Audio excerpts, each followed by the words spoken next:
بسم اللہ الرحمن الرحیم۔ السلام علیکم اسٹوڈنٹس، امید ہے آپ سب خیریت سے ہوں گے۔ لاسٹ لیکچر میں ہم نے اپنا سبق پڑھا تھا ڈاکٹر سے پہلے، اور اس میں ہم نے آپ کو مختلف حادثات میں ہونے والی طبی امداد کے بارے میں بتایا تھا کہ آپ کو اسکول یا بہت ساری آرگنائزیشنز آ کے اس چیز کے بارے میں معلومات فراہم کرتی ہیں، اس کی ٹیکنیکس بتاتی ہیں، لیکن اگر کسی نے نہیں سیکھی یہ طبی امداد یا کسی وجہ سے وہ یہ سہولت نہیں حاصل کر پایا، تو یہاں پر ہم اس چیپٹر میں آپ کو تھوڑی سی ابتدائی طبی امداد کے بارے میں بتاتے ہیں۔ فرسٹ ٹاپک ہم نے پڑھا تھا خون بہنا، کہ بہتے ہوئے خون کو کس طریقے سے روکا جا سکتا ہے، اور خون کا زیادہ مقدار میں جسم سے نکلنا ہمارے لیے بہت خطرناک بھی ثابت ہو سکتا ہے۔ تو نیکسٹ ٹاپک ہم پڑھتے ہیں نکسیر پھوٹنا۔ چوٹ یا زخم کے بغیر اگر کسی شخص کا خون بہنے لگے، جیسے نکسیر پھٹنے سے خون بہتا ہے، نکسیر یعنی ناک سے آنے والا خون، اچانک سے بیٹھے بیٹھے ناک سے خون بہنے لگتا ہے، تو ایسی صورت میں سب سے پہلے اس شخص کو ہوا کے رخ پر بٹھائیے، یعنی جس طرف ہوا ہو اس طرف بٹھائیں تاکہ اسے تیز ہوا لگ سکے۔ پھر اس کا سر پیچھے کی طرف جھکائیے اور بازوؤں کو اوپر کی جانب لے جائیے۔ اس کے بعد ٹھنڈے پانی میں کپڑا بھگو کر اس کی ناک اور گردن پر رکھیے اور ناک میں روئی لگا کر متاثرہ شخص کو ناک کے بجائے منہ سے سانس لینے کی ہدایت کیجیے۔ اس کے بعد ڈاکٹر کو جلد از جلد دکھانا چاہیے۔ یہ ہے آپ کی پکچر، اس میں آپ کو بتایا گیا ہے کہ نکسیر پھوٹنے کا علاج کیا ہے۔ بالکل اس طرح سے اس رخ پر آپ مریض کا سر اوپر کر کے اوپر کی جانب اس کو لٹا دیجئے، تھوڑا سا سر پیچھے کی طرف جھکا کر، اور اس کے بازوؤں کو اوپر لے جائیے، اور دیکھیے اس میں بتایا گیا ہے کہ ناک کو بند کر دیجئے روئی رکھ کر، اور مجبور کیجئے مریض کو کہ وہ اپنے منہ سے سانس لے، ٹھیک ہے۔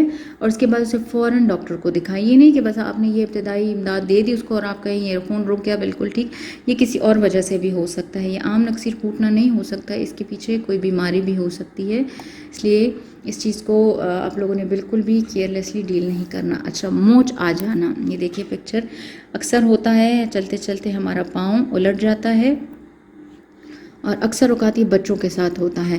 کھیلتے کودتے چلتے پھرتے اگر پاؤں میں موچ آ جائے تو ایسی صورت میں پاؤں یا جوتے کے نیچے رومال رکھ کر جس طرف پاؤں مڑا ہو اس کی دوسری جانب پاؤں کا تلوا اوپر کی سمت اٹھا کر باندھ دیجیے۔ اس دوران پاؤں کو کسی طرح کا جھٹکا نہ دیا جائے۔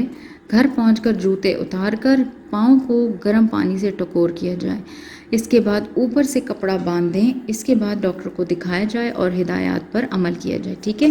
موسٹلی ہم کیا کرتے ہیں جب ہمیں چوٹ آتی ہے یا ہمارا پاؤں مڑ جاتا ہے تو ہم کیا کرتے ہیں، جس طرف ہمارا پاؤں دکھ رہا ہوتا ہے اس کی اپوزٹ سائڈ پر ہم اپنے پاؤں کو موڑتے ہیں۔ یہاں پر دیکھیں سختی سے منع کیا گیا ہے کہ پاؤں کو کسی صورت کسی طرح کا جھٹکا نہ دیا جائے، اور ہم اکثر یہی کرتے ہیں کہ پاؤں کو جھٹکا دیتے ہیں، ٹھیک ہے۔ اور دوسری آپ کو کیا تدبیر بتائی گئی ہے کہ جس طرف پاؤں مڑا ہو، یعنی آپ کا رائٹ سائڈ پہ پاؤں مڑا ہے تو آپ دوسری جانب پاؤں کا تلوا اوپر کی سمت اٹھا کر باندھ دیجیے، یعنی آپ نے تھوڑا سا پاؤں کو لیفٹ سائڈ پہ موو کر کے اوپر کی طرف پاؤں کو اٹھا کے اور باندھ دینا ہے، صحیح، اور پاؤں کو جھٹکا نہیں دینا۔ پھر گھر پہنچ کر کیا کرنا ہے، اس کو گرم پانی سے ٹکور کرنا ہے، یعنی نیم گرم پانی لے کر اس میں پیر رکھ دینے ہیں، اس کے بعد کپڑا باندھ کر پھر ڈاکٹر کو دکھائیں، صحیح۔ یہ دیکھیں طریقہ کار، اس طرح سے پاؤں کو اوپر کی طرف موڑ کر اور پھر کپڑا رکھ دینا ہے اور ایسے پٹی باندھ کے اونچا کر دینا ہے۔ نیکسٹ ہے ہمارے پاس ہڈی ٹوٹ جانا۔ اگر ٹانگ کی ہڈی ٹوٹ جائے تو اس کے ساتھ لکڑی کی کھپچیاں باندھ دیں، اور اس وقت کوئی لکڑی موجود نہ ہو تو دوسری ٹانگ کے ساتھ باندھ دیا جائے۔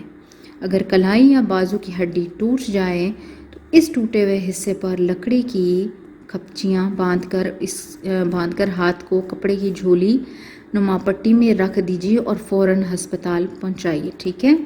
کیا کرنا ہے، یہ لکڑی کی کھپچیاں یہ ہوتی ہیں، ایک چھوٹا سا لکڑی کا پیس لے کر آپ نے اس کو بالکل سٹریٹ رکھ دینا ہے اپنے ہاتھ کے نیچے اور اس کو پٹی کر دینی ہے، ٹھیک ہے۔ اس کے لیے ابھی میڈیسن شاپ پہ جو ہے تو اب اسپیشل بینڈیج بھی ملتی ہیں جس میں یہ فکس ہوتی ہیں. صحیح، اب تو بہت سہولت ہے ہر چیز کی، تو یہ چیز ایزیلی وہاں سے بھی اویلیبل ہوتی ہے. لیکن وہاں نہ تو آپ کے قریب کوئی بھی لکڑی کا چھوٹا سا پیس ہو تو آپ اسے بالکل سیدھ میں اپنے ہاتھ یا پیر کے نیچے جہاں چوٹ آئی ہو وہاں رکھ کر اور کپڑے کی پٹی سے آپ باندھ دیں، اور اس کو اگر ہاتھ ہے تو ہاتھ پہ باندھ کر پٹی، اور پھر اس کو گلے میں جھولی نما پٹی کی صورت میں ڈال دیں اور پھر فوراً اسپتال پہنچ جائیے. ٹھیک ہے. پانی میں ڈوبنا.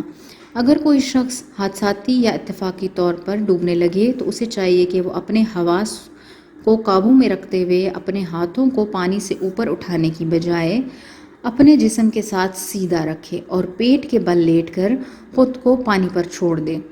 سر کو پانی سے باہر نکال کر لمبے لمبے سانس لے تاکہ پھیپھڑے ہوا سے بھر جائیں. اکثر دیکھنے میں آیا ہے کہ ڈوبنے والا ایسا بدحواس ہو جاتا ہے کہ اسے کوئی تدبیر وغیرہ یاد نہیں رہتی. نتیجہ یہ ہوتا ہے کہ ڈوبنے کے باعث اس کے پھیپھڑوں میں پانی بھر جاتا ہے اور تازہ ہوا نہ ملنے کے سبب اس کا زندہ رہنا مشکل ہو جاتا ہے. اس لیے ایسے آدمی کو فوراً طبی امداد پہنچانے کے لیے ضروری ہے کہ سب سے پہلے اس کے پھیپھڑوں سے پانی نکالا جائے. اس کا طریقہ یہ ہے کہ پانی نکالنے والا شخص گھٹنوں کے بل بیٹھے اپنے ایک گھٹنے کو کھڑا کر لے اور اس پر متاثرہ شخص کو